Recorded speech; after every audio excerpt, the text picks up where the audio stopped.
Shalom Jemaat Tuhan, sebentar lagi kita akan mendengarkan pendalaman Alkitab yang akan disampaikan oleh Bapak Pendeta Henok Edi. Selamat menyaksikan.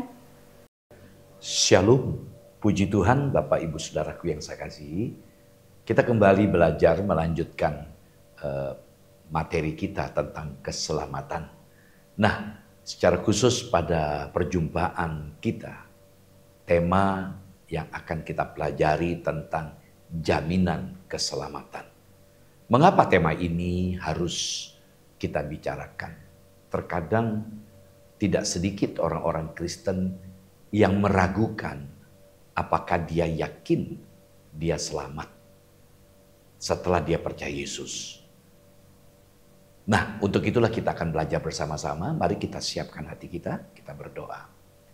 Bapa kami dalam sorga, sungguh kami bersyukur buat waktu yang sudah Kau berikan pada kami, untuk kembali kami belajar dari firman-Mu secara khusus tentang jaminan keselamatan. Mohon pimpinan Tuhan, sehingga apa yang kami pelajari sungguh-sungguh boleh menjadi berkat bagi kami. Pakai hamba-Mu dan urapan Tuhan menyertai kami. Dalam nama-Mu Tuhan Yesus kami berdoa. Haleluya. Amin. Puji Tuhan.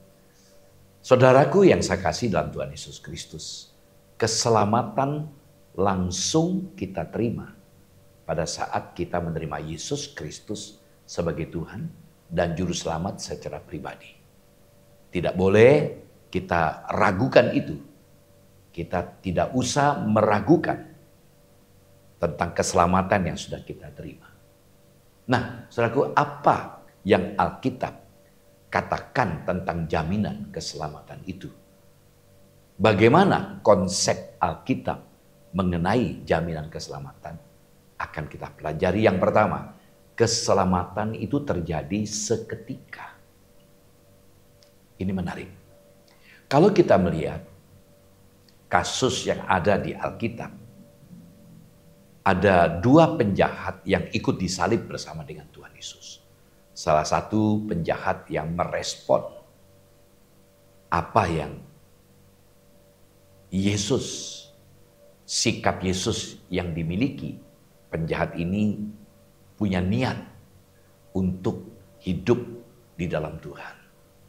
Dia tanya tentang dirinya, mohon anugerahnya, dan Yesus katakan, mulai hari ini engkau bersama dengan aku di Firdaus. Tanpa ada proses yang lain, karena dia yakin, dia percaya bahwa Yesus itu Tuhan. Hari itu dia selamat. Nah, saudaraku yang saya kasih, kita membaca Yohanes pasal 5 ayat 24. Yohanes pasal 5 ayat 24. Aku berkata kepadamu, sesungguhnya barang siapa mendengar perkataanku dan percaya kepada Dia yang mengutus aku, ia mempunyai hidup yang kekal dan tidak turut dihukum, sebab ia sudah pindah dari dalam maut ke dalam hidup. Amin. Saudaraku, kesatuan antara Allah Bapa dan Anak juga dinyatakan di dalam penyelamatan manusia. Ayat ini mengundang setiap pembaca untuk mendengar perkataan ini dan percaya kepada Dia yang mengutus Tuhan Yesus. Tuhan Yesus berjanji bahwa orang itu akan segera dipindahkan dari dalam maut ke dalam hidup. Di situ dia memiliki hidup yang kekal, yaitu hidup ilahi, hidup di akhir zaman bersama dengan Tuhan. Nah, saudaraku, pernyataan kabar keselamatan ini tidak asing dalam Injil Yohanes. Bahkan dalam seluruh kitab-kitab yang ada dalam Perjanjian Baru. Nah, bagi setiap orang percaya, firman Allah menjanjikan hidup yang kekal. Dikatakan tadi, barang siapa mendengar perkataanku dan percaya kepada Dia yang mengutus aku, ia mempunyai hidup yang kekal. Ini adalah 3 buah kata-kata kerja present aktif. Ini adalah penekanan pada kepercayaan dalam Bapa yang dilakukan dengan cara percaya kepada anak. Saudaraku, dalam Injil Sinoptik, apa itu Injil Sinoptik? Injil Sinoptik itu ada 3, yaitu Matius, Markus, Lukas. Nah, dalam Injil Sinoptik, hidup kekal seringkali merupakan peristiwa di masa depan untuk diharapkan dalam iman. Namun, dalam Injil Yohanes ini bersifat realitas saat ini. Ada kemungkinan bahwa kata mendengar itu mencerminkan kata Ibrani shema yang berarti mendengar sebagaimana mentaati. Jadi ada hubungan antara mendengar dengan ketaatan kita. Lalu kita amati frasa yang selanjutnya dalam ayat yang kita baca tadi, Yohanes 5:24, yang mengutus aku. Nah, kata kerja yang digunakan sih dari kata kerja apostelo dalam bahasa Yunaninya bentuk aorist aktif participle. Ini merupakan bentuk akar dari kata apostel yang berarti rasul. Kata ini digunakan oleh para rabi sebagai seorang yang diutus sebagai wakil resmi dalam suatu misi yang ditugaskan. Kata ini sering digunakan dalam Injil Yohanes untuk Bapa yang mengutus anak sebagai wakilnya. Kemudian Yohanes 5:24 kita amati lagi, tetapi ia sudah pindah dari dalam maut ke dalam hidup. Ini merupakan perfect aktif indikatif. Artinya sesuatu yang sudah terjadi di waktu lalu dan sekarang menjadi status keberadaan hakikat kita. Kerajaan Allah ada sekarang ini, namun juga di masa depan. Demikian pula kehidupan kekal. Kita tambah lagi satu ayat, Yohanes 1 ayat 12. Yohanes 1 ayat 12, tetapi semua orang yang menerimanya diberinya kuasa supaya menjadi anak-anak Allah, yaitu mereka yang percaya dalam namanya. Saudaraku, tetapi semua orang yang menerimanya. Ungkapan ini menunjukkan bagian kemanusiaan dari keselamatan. Manusia itu harus menanggapi. Manusia harus meresponi penawaran atau panggilan Allah akan anugerah di dalam Yesus Kristus. Allah tentu saja berkedaulatan, namun di dalam kedaulatannya ia sudah menginisiasikan suatu hubungan, suatu relasi perjanjian bersyarat dengan umat yang sudah jatuh dalam dosa. Manusia yang jatuh itu harus bertobat, percaya, taat, dan tekun dalam iman. Puji Tuhan. Saudaraku, percaya bahwa Yesus Kristus itu sebagai Tuhan dan Juru Selamat pribadi kita. Sejak itulah secara otomatis kita mengalami keselamatan kekal. Nah, maksudnya di sini adalah keselamatan yang sudah kita terima dari Allah itu bersifat total. Tidak sedikit demi sedikit. Keselamatan juga tanpa melalui proses sedang diselamatkan ataupun akan diselamatkan. Keselamatan merupakan anugerah dari Allah dan bukan usaha manusia. Puji Tuhan. Nah, sekarang kita melihat Efesus 2 ayat 8 sampai 9. Efesus 2 ayat 8 sampai 9. Sebab karena kasih karunia kamu diselamatkan oleh iman. Itu bukan hasil usahamu, tetapi pemberian Allah. Itu bukan hasil pekerjaanmu. Jangan ada orang yang memegahkan diri. Puji Tuhan. Saudaraku, di luar Kristus manusia itu mati oleh karena dosa. Kondisi mati yang dimaksudkan oleh Paulus dalam Efesus pasal 2 dari ayat 1 dan seterusnya itu artinya mengalami keterpisahan dari Allah serta tidak dapat menghargai perkara-perkara rohani. Jadi minat kepada kehidupan rohani itu tidak ada akibat dosa. Karena apa? Karena pikiran manusia itu gelap.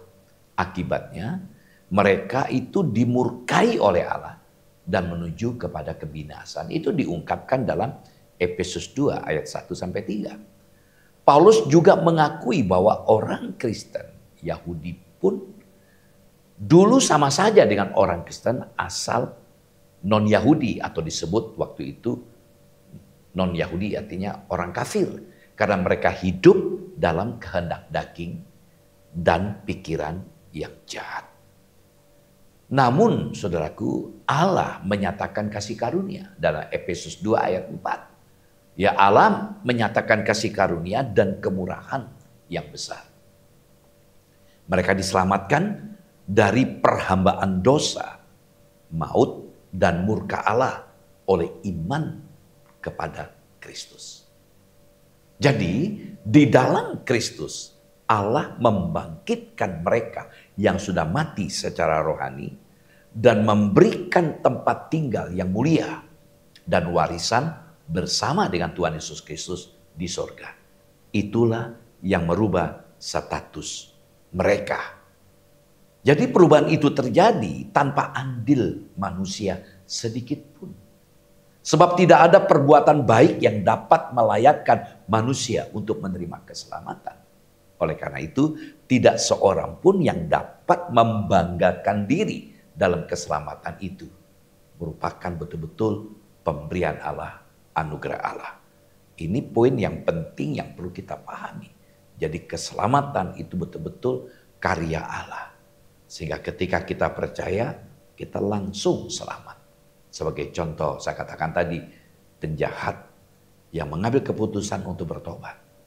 Dan Yesus berkata, mulai hari ini engkau bersama dengan aku di Firdaus. Puji Tuhan. Yang kedua, Allah menjamin keselamatan kita. Ini jadi tema kita. Allah menjamin keselamatan kita. Saudaraku, apa manfaat jangkar bagi sebuah kapal yang sedang berlabuh? Jadi kapal setelah sampai ke dermaga, lalu jangkar itu diturunkan. Untuk apa? Jelas untuk kapal itu tetap paten, tidak bergerak kemana-mana, sehingga dia dapat berlabuh. Nah, ayat yang paling tepat untuk kita pelajari di sini, Yohanes 10 ayat 27 sampai 30. Yohanes pasal 10 ayat 27 sampai 30. Domba-dombaku mendengarkan suaraku, dan aku mengenal mereka, dan mereka mengikut aku. Dan aku memberikan hidup yang kekal kepada mereka, dan mereka pasti tidak akan binasa sampai selama-lamanya. Dan seorang pun tidak akan merebut mereka dari tanganku. Bapakku yang memberikan mereka kepadaku lebih besar daripada siapapun. Dan seorang pun tidak dapat merebut mereka dari tangan Bapa. Aku dan Bapa adalah satu. Puji Tuhan. Saudaraku, ayat yang kita melihat sebuah fakta dari Yohanes 10 ayat 27 sampai 30 dikatakan aku memberikan hidup yang kekal kepada mereka. Ini sebuah pernyataan menarik bagi setiap orang yang percaya dijamin keselamatannya. Aku memberikan hidup yang kekal kepada mereka. Dikatakan tadi mereka pasti tidak akan binasa sampai selama-lamanya. Seorang pun tidak akan merebut mereka dari tanganku. Ya, Bapakku yang memberikan mereka kepadaku lebih besar daripada siapapun. Dan seorang pun tidak dapat merebut mereka dari tangan Bapa. Dari ayat ini kita bisa melihat ketika kita ada dalam genggaman tangan Allah, maka tidak ada seorang pun dapat merebut. Ini menggambarkan tentang adanya jaminan keselamatan yang Tuhan berikan kepada kita. Tuhan berjanji bahwa tidak ada yang dapat merebut kita dari tangan Bapa. Yesus berjanji tidak akan membuang orang yang datang kepadanya. Ini adalah jaminan Yesus bagi setiap orang yang percaya kepadanya. Roh Kudus memeteraikan kita sehingga menjadi milik Allah yang tidak dapat diganggu-gugat oleh pihak manapun. Kita lihat Efesus pasal 1 ayat 13 sampai 14. Di dalam Dia kamu juga. Karena kamu telah mendengar firman kebenaran yaitu Injil keselamatanmu. Di dalam Dia kamu juga ketika kamu percaya dimeteraikan dengan Roh Kudus yang dijanjikannya itu. Dan Roh Kudus itu adalah jaminan bagian kita sampai kita memperoleh seluruhnya, yaitu penebusan yang menjadikan kita milik Allah untuk memuji kemuliaan-Nya. Nah, saudaraku, perhatikan konteks. Paulus menekankan betapa luar biasanya pemilihan Allah itu. Melalui Tuhan Yesus Kristus, Allah menebus kita dengan pengorbanannya di kayu salib, darahnya yang dicurahkan di Bukit Golgota, dan menganugerahkan pengampunan dosa, sehingga kita yang percaya kepada Yesus diselamatkan dan menjadi milik kepunyaan Allah. Saudaraku, pemilihan Allah ini bukan karena kita layak, kita pantas sehingga Tuhan itu nggak tega menyelamatkan kita. Ya, pemilihan itu berdasarkan keputusan Allah yang berdaulat. Dalam penghayatan akan kebenaran ini, Rasul Paulus sangat-sangat bersyukur dan mengajak kepada kita untuk apa? Untuk memuji Allah di dalam Yesus Kristus yang sudah mengaruniakan berkat-berkat rohani kepada setiap orang percaya. Saudaraku, pemilihan Allah ini menjadikan kita itu kudus sebagai anak Allah yang dimeteraikan oleh Roh Kudus. Dan Roh Kudus adalah jaminan penebusan yang menjadikan kita itu milik Allah. Saudaraku, lalu kemudian Paulus menegaskan bahwa anak-anak Allah tidak hanya terdiri dari etnis Yahudi saja, tapi juga etnis non-Yahudi. Nah, hal ini jelas melalui kata kami. Ya, dalam ayat 11-12. Dan kata kamu juga, ayat 13. Kedua etnis ini sekarang tidak hanya memiliki dasar yang sama, yaitu Yesus Kristus. Ayat 11-13. Tapi juga sama-sama berada dalam Tuhan Yesus Kristus, memiliki warisan yang sama, dan dimeteraikan dengan Roh Kudus sebagai tanda bahwa mereka itu adalah sah milik Kristus. Ayat 13-14. Jadi yang saya masukkan ayat-ayat tadi, Efesus pasal 1. Ya. Nah, pemberitaan Injil itu merupakan satu-satunya sarana yang ditetapkan Allah dalam melepaskan manusia dari kebutaan dan perbudakan mereka yang dipilihnya dalam Kristus sebelum dunia dijadikan. Membebaskan mereka untuk percaya kepada Yesus, dan dengan demikian kehendaknya terjadi. Jika umat Allah melintasi semua batas etnis, tidak membeda-bedakan etnis Yahudi atau non-Yahudi, pertanyaannya mengapa di dalam gereja masih dipisahkan tembok etnis itu? Jika Tuhan Yesus Kristus sudah merubuhkan tembok etnis, mengapa gereja justru melakukan tindakan sebaliknya? Biar jadi perenungan kita. Saudaraku, pasti kita akan memiliki kepastian keselamatan masuk surga bersama dengan Tuhan. Ya, ini prinsip poin yang kedua. Kita pasti yakin, dijamin. Nah, Yohanes 6 ayat 37 sampai 40. Semua yang diberikan Bapa kepadaku akan datang kepadaku. Dan barang siapa datang kepadaku, ia tidak akan kubuang. Sebab aku telah turun dari sorga bukan untuk melakukan kehendakku, tapi untuk melakukan kehendak Dia yang telah mengutus aku. Dan inilah kehendak Dia yang telah mengutus aku, yaitu supaya dari semua yang telah diberikannya kepadaku, jangan ada yang hilang, tapi supaya kubangkitkan pada akhir zaman. Sebab inilah kehendak Bapakku, yaitu supaya setiap orang yang melihat anak dan yang percaya kepadanya beroleh hidup yang kekal, dan supaya aku membangkitkannya pada akhir zaman. Puji Tuhan ya. Walaupun mereka tidak percaya, dalam Yohanes pasal 6 ayat 36, Tuhan Yesus tidak gagal. Mereka yang dipilih oleh Allah Bapa akan datang Atau dengan istilah yang digunakan dalam ayat 36, akan percaya kepadanya. Tuhan Yesus tidak segan membicarakan tentang kedaulatan Allah dalam hal panggilan dan keselamatan manusia. Demikianlah karya Allah, dan jika ada yang datang, mereka sama sekali tidak akan dibuang. Luar biasa ya, tidak akan dibuang. Bahkan mereka akan dijaga. Baik, mereka akan dijaga dan dilindungi. Demikianlah karya dari Tuhan Yesus Kristus. Dia tidak hanya berjanji untuk menyambut dan tidak membuang kita. Lebih dari itu, saudara. Dia berjanji untuk menjaga. Ya, puji Tuhan. Jadi ada jaminan keselamatan. Nah, yang ketiga kita belajar. Dalam Kristus kita memiliki status menjadi anak Allah.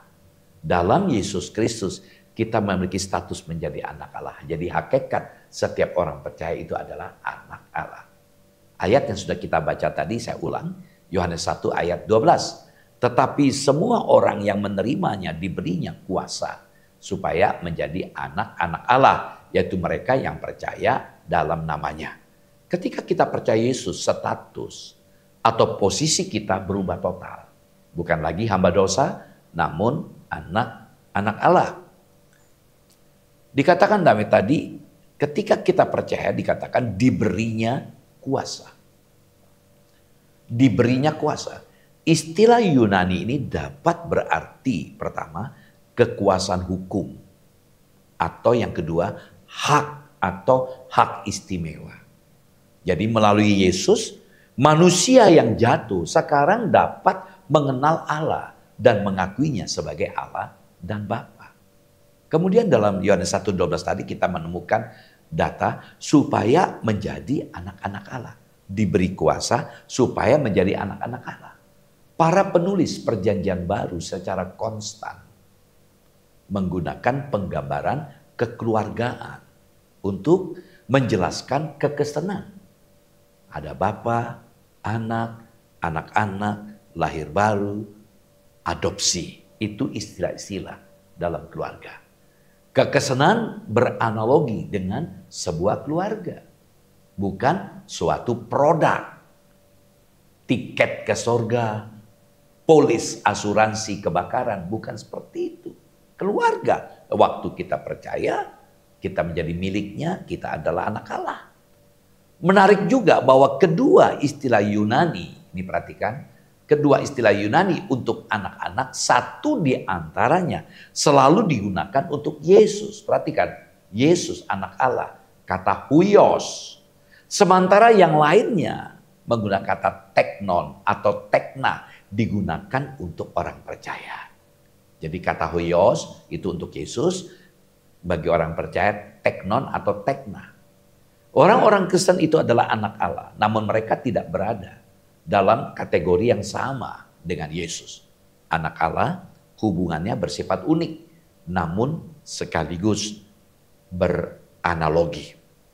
Lalu kemudian dalam Yohanes 1:12 tadi, mereka yang percaya, perhatikan, mereka yang percaya ditulis dalam bentuk present active participle, yang berarti mereka yang terus percaya. Nah, latar belakang etimologis dari istilah ini membantu menetapkan arti kontemporernya. Dalam bahasa Ibrani ini aslinya merujuk kepada seseorang yang dalam suatu kuda-kuda yang stabil. Kata ini digunakan untuk menggambarkan seseorang yang dapat diandalkan, loyal, dan dapat dipercaya.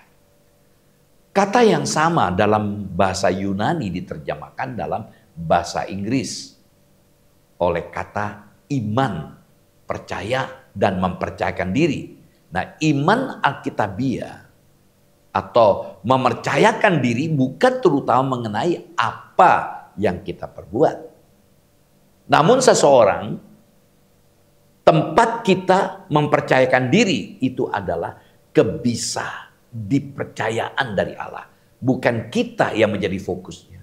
Manusia yang jatuh mempercayakan diri pada dipercayaan Allah. Beriman kepada kesetiaannya, percaya dalam yang dikasihinya. Puji Tuhan. Jadi fokusnya bukanlah pada kelimpahan atau intensitas dari iman manusia, namun objek dari iman tersebut, saudaraku.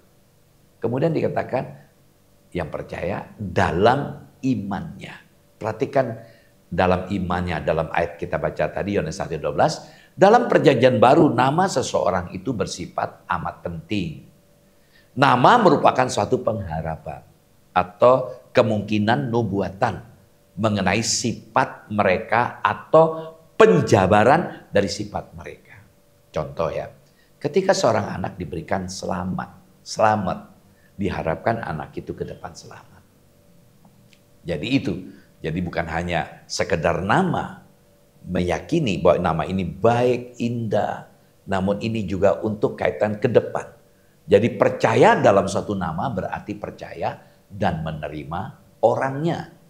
Mereka diberinya hak, dikatakan tadi, untuk menjadi anak-anak Allah.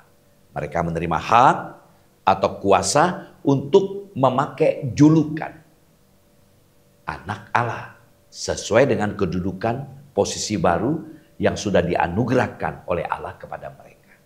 Dalam ayat ini mereka percaya dalam namanya disamakan dengan menerimanya. Puji Tuhan. Nah, perhatikan. Di sini ada istilah syarat dan hasil. Nah, kita lihat hasilnya dulu. Jadi, hasil di mana dikatakan tadi memiliki hidup yang kekal, tidak turut dihukum, pindah dari dalam maut ke dalam hidup. Itu hasil. Nah, bagaimana mencapai hasil? Syaratnya adalah mendengarkan perkataanku dan percaya kepada Dia yang mengutus aku. Jadi agar kita memiliki hidup yang kekal dan tidak turut dihukum, kita harus mendengar dan percaya. Lalu dalam Yohanes 1:12 yang kita baca terakhir, hasilnya diberinya kuasa supaya menjadi anak-anak Allah. Kita menerima kuasa sehingga kita menjadi anak Allah. Nah, bagaimana hasil itu dapat kita terima? Kalau kita menerima Yesus dan percaya dalam nama Yesus. Puji Tuhan. Jadi seorang anak Allah memiliki benih ilahi sehingga tidak akan memiliki gaya hidup lagi. 1 Yohanes 3 ayat 8 sampai 9. 1 Yohanes 3 ayat 8 sampai 9, barang siapa yang tetap berbuat dosa itu berasal dari iblis. Sebab iblis berbuat dosa dari mulanya. Untuk inilah anak Allah menyatakan dirinya, yaitu supaya ia membinasakan perbuatan-perbuatan iblis itu. Setiap orang yang lahir dari Allah tidak berbuat dosa lagi, sebab benih ilahi tetap ada dalam dia dan ia tidak dapat berbuat dosa karena ia lahir dari Allah. Perhatikan ayat ini, saudaraku. Dikatakan menarik ya, yang tetap berbuat dosa itu berasal dari iblis. Itu garis bawahi. Nah, lalu dalam ayat 9 dikatakan setiap orang yang lahir dari Allah tidak berbuat dosa lagi. Dalam ayat 8 tadi tetap berbuat dosa itu berasal dari iblis. Namun dari 9, setiap orang yang lahir dari Allah tidak berbuat dosa lagi. Kenapa tidak berbuat dosa lagi? Dikatakan sebab benih ilahi tetap ada dalam dia. Karena ada benih ilahi, dalam terjemah lain sperma ilahi. Dan karena ada sperma ilahi, benih ilahi tidak dapat berbuat dosa. Kenapa? Karena lahir dari Allah. Nah, perhatikan di sini. Ada pernyataan yang menggelitik. Setiap orang yang lahir dari Allah tidak berbuat dosa lagi. Apakah benar? Faktanya begitu banyak orang Kristen, bahkan yang menyebut dirinya rohaniwan, ya bisa jatuh dalam dosa. Lalu bagaimana? Jadi dalam faktanya kita melihat tidak sedikit orang-orang yang katanya percaya Yesus jatuh dalam dosa. Lalu bagaimana hubungan dengan ayat ini? Setiap orang yang lahir dari Allah tidak berbuat dosa lagi. Saudaraku, saya berikan contoh sederhana, analogi. Ikan itu hidupnya di mana? Jelas kita kompak akan menjawab ikan hidupnya di air, habitatnya itu di air. Bisakah? Bisakah dia hidup di darat? Enggak bisa. Bisa di darat sementara lalu dia mati. Karena tempat hidupnya di air. Demikian juga orang Kristen. Demikian juga orang Kristen. Dia bisa jatuh dalam dosa, tapi dia tidak bisa hidup dalam dosa. Karena ada benih lain. Pasti ada kesadaran dalam dirinya. Ya. Dan keberdosaan itu tidak menghilangkan statusnya dia sebagai anak Allah. Dia sudah milik Allah. Ya. Seperti begini contohnya. Saya punya anak misalnya, contoh namanya Ardi. Ya. Tapi Ardi susah dibilangin, satu hari saya memberikan tekanan. Kalau kamu masih hidup seperti ini, sudahlah, Bapak akan usir kamu dan tidak menganggap kamu sebagai anak. Dan Ardi tambah jadi. Dia melakukan hal yang lebih parah lagi. Sehingga saya malu, saya usir dia, saya masukkan di koran, masukkan di media sosial, bahwa Ardi bukan lagi anak saya. Lalu Ardi pergi dari keluarga, menjauhkan diri dari saya. Dia dengan keras hati juga pergi, betul-betul pergi ketika diusir. Ya, namun ketika dia ada di sebuah kota di mana dia tinggal, karena kaitan erat dengan asal-usul segala macam, ketika orang bertanya, kamu punya orang tua namanya siapa? Suka atau tidak suka dia terhadap saya sebagai bapak, dia pasti akan berkata, saya anaknya bapak, yaitu Pak Henok. Itu contoh. Nah, lalu persoalannya apa yang terjadi di sini? Status sebagai anaknya Henok tetap ada dalam diri Ardi. Yang hilang dalam diri Ardi adalah persekutuan, hubungannya menjadi rusak. Dan itu terjadi juga dalam diri orang-orang yang percaya. Yang sudah ada dalam Kristus ketika jatuh dalam dosa, dia memiliki hubungan yang retak. Tidak ada minat rohani, tidak ada keinginan untuk berdoa, tidak ada keinginan baca Alkitab, tidak ada keinginan untuk ke gereja. Pokoknya hal-hal yang berkaitan erat dengan kehidupan rohani sudah tidak ada minat. Karena apa? Dosa. Nah, saudaraku yang saya kasih, namun demikian, kita dapat saja, saya katakan dari ayat tadi sebagai kesimpulan 1 Yohanes pasal 3 ayat 9, kita dapat saja jatuh dalam dosa. Akibatnya kita menjadi tertuduh. Itu orang jatuh dalam dosa, dia tertuduh dan meragukan kepastian keselamatannya. Nah, kita perlu bertobat dan mengakui dosa kita kepada Allah agar tidak hidup dalam tuduhan dari dosa dan setan. Ini merupakan proses sebuah pembaruan hidup yang dikerjakan Allah bagi kita. Puji Tuhan. Nah, kita melihat ini poin-poin data-data yang saya pelajari dari Cambium. Dari pemuridan yang dilakukan oleh Cambium. Penggoyah keyakinan keselamatan. Ya, 1 Petrus 5 ayat 8 sampai 9, sadarlah dan berjaga-jagalah lawanmu si iblis. Berjalan keliling sama seperti singa yang mengaum-ngaum dan mencari orang yang dapat ditelannya. Lawanlah dia dengan iman yang teguh, sebab kamu tahu bahwa semua saudaramu di seluruh dunia menanggung penderitaan yang sama. Ini kita lihat faktor pekerjaan iblis. Dari ayat yang kita baca ini ada ancaman, gertakan, dan permusuhan. Dikatakan iblis itu bagaikan singa yang mengaum. Dan juga tipu daya bujukan bisikan supaya kita meragukan keselamatan kita. Saudaraku, tapi keyakinan keselamatan kita itu dapat kita pegang ketika membaca 1 Petrus 5 ayat 9. Lawanlah dia dengan iman yang teguh. Sebab kamu tahu bahwa semua saudaramu di seluruh dunia menanggung penderitaan yang sama. Iman adalah keyakinan yang kokoh berdasarkan firman Tuhan. Saudaraku, dalam Yesaya 59 ayat kedua, ini faktor perbuatan dosa. Kita melihat sesungguhnya tangan Tuhan tidak kurang panjang untuk menyelamatkannya. Dan pendengarannya tidak kurang tajam untuk mendengar. Tetapi yang merupakan pemisah antara kamu dan Allahmu ialah segala kejahatanmu. Dan yang membuat dia menyembunyikan diri terhadap kamu sehingga ia tidak mendengar ialah segala dosamu. Saudaraku, apakah keselamatan itu dapat hilang jika kita berbuat dosa lagi? Keselamatan tidak kita peroleh dan juga tidak hilang karena hasil usaha dan perbuatan kita, tapi karena kasih karunia dan pemberian Tuhan. Itu sudah kita baca tadi Efesus 2 ayat 8 dan 9. Keselamatan kita diberikan dan dijamin oleh Tuhan sendiri sebagaimana dinyatakan dalam firman-Nya. Yohanes 10, 27, 30 sudah kita baca, Yohanes 1 ayat 12, Yohanes 5 ayat 24. 1 Yohanes 5 ayat 11, 13 tidak usah kita baca ya. Lalu perbuatan dosa tidak mengubah status atau posisi kita sebagai anak Tuhan, tetapi mengganggu persekutuan, relasi dengan Tuhan.